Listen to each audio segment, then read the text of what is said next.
Visakhapatnam north Andhra Pradesh assembly నియోజకవర్గంలో 23వ నియోజకవర్గమైన Visakhapatnam north నియోజకవర్గం కోసం మాట్లాడుకుందాం. వీడియోలోకి వెళ్ళే ముందు మన ఛానల్ ని సబ్స్క్రైబ్ చేసుకోండి.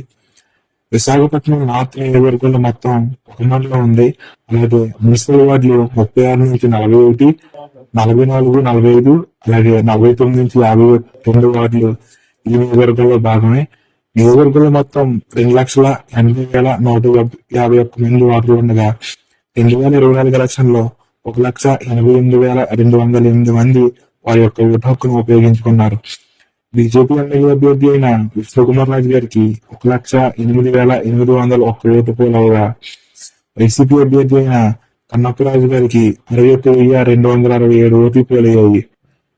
47,534 ఓట్ల మెజారిటీతో వైసీపీ అభ్యర్థి అయిన కన్నప్పరాజు గారిపై బీజేపీ అభ్యర్థి అయిన విష్ణుకుమార్ రాజు గారు విజయం సాధించారు.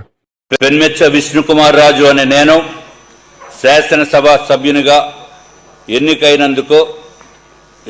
అయినందున శాసనం ద్వారా నిర్మితమైన భారత రాజ్యాంగం పట్ల నిజమైన విశ్వాసం, విధేయత చూపుతానని, భారతదేశ సార్వభౌమాధికారాన్ని, సమగ్రతను కాపాడుతానని, నేను స్వీకరించబోయే కర్తవ్యాన్ని శ్రద్ధాశక్తులతో నిర్వహిస్తానని దైవ సాక్షిగా ప్రమాణం చేస్తున్నాను.